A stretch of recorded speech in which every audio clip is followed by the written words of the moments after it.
বাংলাদেশের ডাইনি শৈল সরকার শেখ হাসিনা তার কর্মী বাহিনীকে বাংলাদেশে রেখে বাংলাদেশ থেকে পালাতে বাধ্য হয়েছে।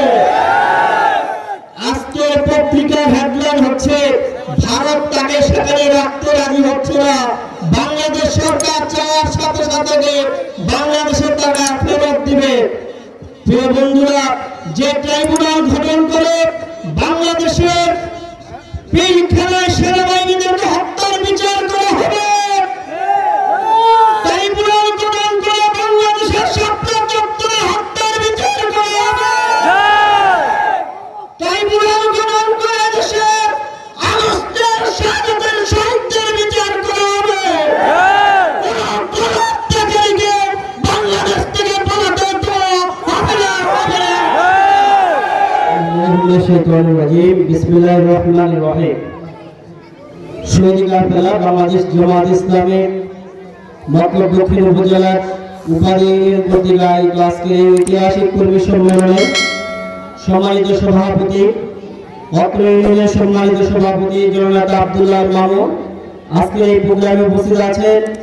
আজকের এই মতলব উত্তর দক্ষিণের জনগণের নয়নমণি বাংলাদেশ জামাত ইসলামের কুমিল্লা জেলা দক্ষিণের সম্মানিত সহকারী সেক্রেটারি, বিশিষ্ট চিকিৎসক, শিক্ষাবিদ জননেতা ডাক্তার আব্দুল মমিন উপস্থিত আছেন।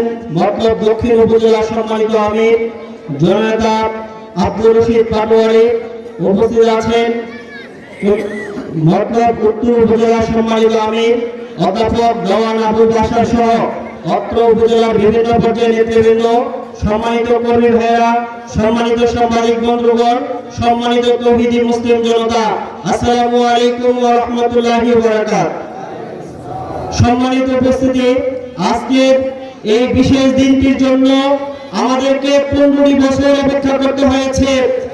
গত 15 বছরে বাংলাদেশের কোন আনাচে কানাচে আমাদেরকে এভাবে উন্মুক্ত মজারে কোন অনুষ্ঠান করতে দেওয়া হয়নি। সেজন্য আজকের এই মহান রব্বুল আলামিনের দরবারে আমরা শুকরিয়া আদায় করছি যে রব্বুল আলামিন আমাদেরকে আজকের এই পরিবেশ তৈরি করে দিলেন। সেই রবের সেখানে বসে শুকরিয়া আদায় করছি, আলহামদুলিল্লাহ। সম্মানিত উপস্থিতি, গত জুলাই এবং আগস্ট মাসে বাংলাদেশে এই স্বৈরাচারী সরকারকে বিদায় করার জন্য এদেশের তৌহিদি ছাত্র জনতা, স্কুল কলেজ বিশ্ববিদ্যালয়ের কোমলমতি শিক্ষার্থীরা, এদেশের বৃদ্ধ আবাল বনিতা নারী শিশুরা রাজপথে নেমে এসে পুলিশের সামনে, গুলির সামনে দাঁড়িয়ে যেভাবে এই স্বৈর সরকারকে পতন করেছে, এই যারা এই স্বৈর সরকার পতনে যারা শাহাদাত বরণ করেছে মহান প্রভুর দরবারে, সেই সকল শহীদদের জন্য আমরা আল্লাহর কাছে সর্বোচ্চ মর্যাদা কামনা করছি। সম্মানিত উপস্থিতি, 2006 সালে লগি বইটার মাধ্যমে এদেশে মানুষের উপর নৃত্য করে আওয়ামী সরকার ক্ষমতা এসেছিল।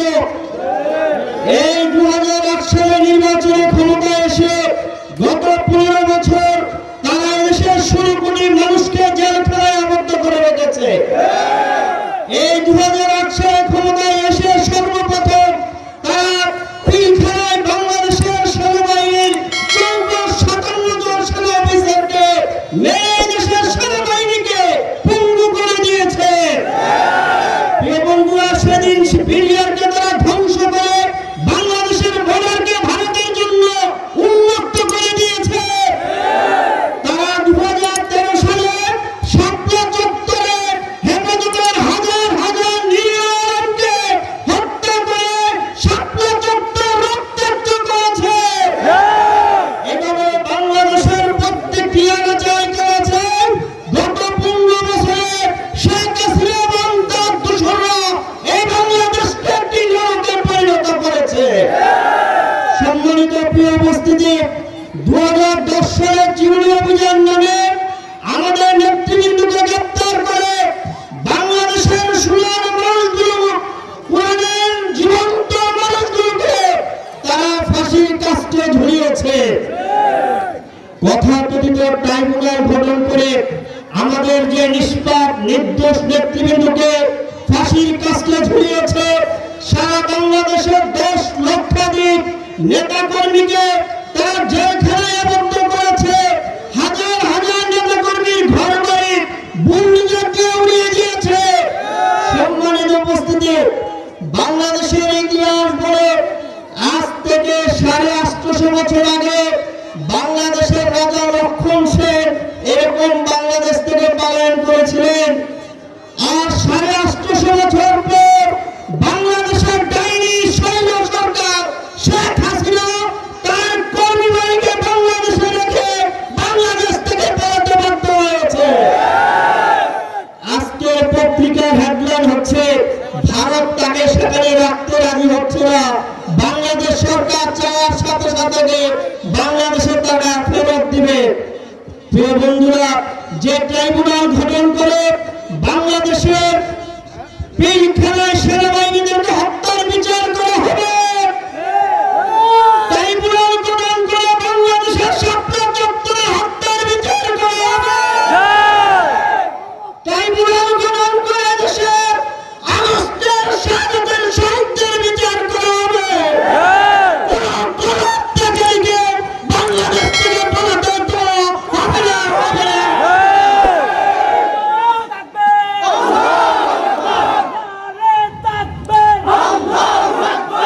সম্মানিত প্রিয় বন্ধুরা, শত শহীদের রক্তে রঞ্জিত যে দ্বিতীয় স্বাধীনতা আমরা পেয়েছি, গত 15 বছরে দেশের মানুষ কথা বলার স্বাধীনতা পায় নাই, নিজের ঘরে ঘুমানোর স্বাধীনতা পায় নাই। এই 15 বছরে তারা বাংলাদেশে ব্যাংক ডাকাতি করে ব্যাংকগুলোকে টাকা শূন্য করেছে, তারা শেয়ার বাজার লুট করে শেয়ার বাজারকে ধ্বংস করেছে, তারা হাজার হাজার কোটি টাকা বিদেশে পাচার করেছে। এই প্রত্যেকটি ঘটনার বিচার করা হবে ইনশাআল্লাহ। সম্মানিত প্রিয় বন্ধুরা, আজকের এই ছাত্র জনতার বিপ্লবের মাধ্যমে আমরা যদি মনে করি আমাদের প্রকৃত বিজয় হয়ে গেছে, তাহলে আমরা প্রকাশ করে বসবাস করব। আমরা দেখেছি 5ই আগস্টের পর, 5ই আগস্টের বিপ্লবের পর আমরা দেখেছি প্রধান বিচারপতির নেতৃত্বে জুডিশিয়াল কু করার দৃষ্টান্ত আমরা দেখেছি। ছাত্র জনতা হাইকোর্টে করে তাকে পদত্যাগ করতে বাধ্য করা হয়েছে। আমরা দেখেছি আনসার বাহিনী তারা তাদের দাবি নিয়ে চাকরি স্থায়ী করার জন্য সচিবালয় গ্রহণ করতে গিয়েছে। এইরকম আওয়ামী প্রেতাত্মা যারা আছে, যারা ষড়যন্ত্র করছে এই সরকারকে ক্ষমতা থেকে নামিয়ে আবার তারা সেই রক্তের খেলা খেলার জন্য বাংলাদেশের তরুণী জনতা সহ বাংলাদেশের ইসলাম প্রিয় ছাত্র জনতা আগামী দিনে আরেকটি যুদ্ধ করার জন্য প্রস্তুত থাকতে হবে। আমরা যদি স্বাধীনতার প্রকৃত সুখ আমাদের জনগণের প্রত্যেকটি ঘরে ঘরে পৌঁছাতে চাই, তাহলে প্রিয় বন্ধুরা, একটি সোনার মদিনা যেরকম আল্লাহ রাসূল সাল্লাল্লাহু আলাইহি ওয়াসাল্লাম যে মানুষগুলোকে দিয়ে গঠন করেছিলেন, বাংলাদেশের প্রত্যেকটি অফিস আদালত থেকে যদি দুর্নীতি বন্ধ করতে হয়, বাংলাদেশের প্রত্যেকটি অফিস আদালত থেকে যদি অনিয়ম বন্ধ করতে হয়, যদি অনিয়ম বন্ধ করতে হয়, তাহলে সেই সোনার মদিনা সমাজ প্রতিষ্ঠা করে তা সম্ভব নয়। প্রিয় বন্ধুরা, সেই সোনার মদিনা সমাজ প্রতিষ্ঠার জন্য যেই লোকগুলো দরকার সেই লোকগুলো তৈরি করার জন্য বাংলাদেশ জামাত ইসলামী কাজ করছে।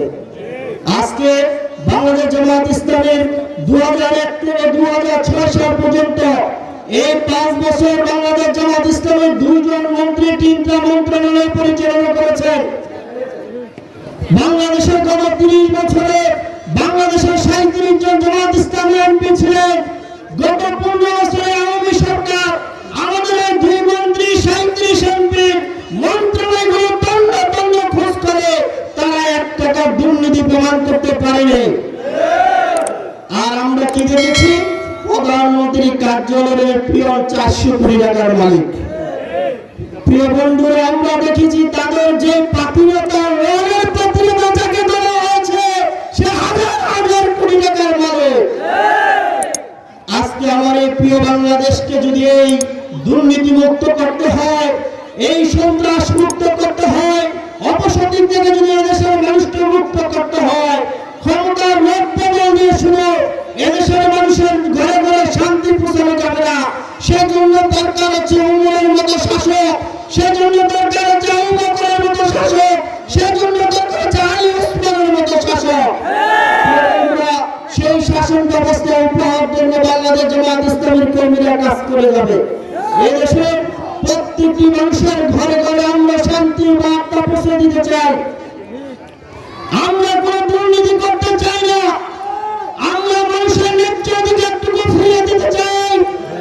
যে জন্য ছাত্ররা জাস্টিসের জন্য আন্দোলন করেছেন, এদেশের প্রত্যেকটি মানুষের ঘরে সে জাস্টিস আমরা পৌঁছে দিতে চাই। প্রিয় বন্ধুরা, সেজন্য আসুন, সামনে আসরের নামাজ আমরা বাকি আছে, আমরা শেষ করতে চাই। আজকে এই কর্মী সম্মেলনে আমরা দীপ্ত কণ্ঠে সমাপ্ত করতে চাই। বাংলাদেশে জাতীয় পার্টির শাসন বাংলাদেশের মানুষ দেখেছে, বিএনপির শাসন বাংলাদেশের মানুষ দেখেছে, আওয়ামী লীগের গুন্ডামি দেশের মানুষ দেখেছে। এদেশে একটি দলের শাসন দেখার বাকি আছে, সেটি হচ্ছে বাংলাদেশ জামায়াত ইসলামীর শাসন ব্যবস্থা। বন্ধুরা, আগামী নির্বাচনে এদেশের জামায়াত ইসলামকে ক্ষমতায় আনার জন্য আমরা জীবন পণ দিয়ে কাজ করে যাব ইনশাআল্লাহ। সেই কাজটি যদি করতে পারি, তাহলে এদেশের মানুষের যেই শাহাদাতের রক্ত ঝরেছে যে জমিনে, সেই জমিনে শাহাদাত আমাদের সফল হবে ইনশাআল্লাহ। আল্লাহ আমাদের সবাইকে কবুল করেন, আমিন। আসসালামু আলাইকুম ওয়া রাহমাতুল্লাহি ওয়া বারাকাতুহু।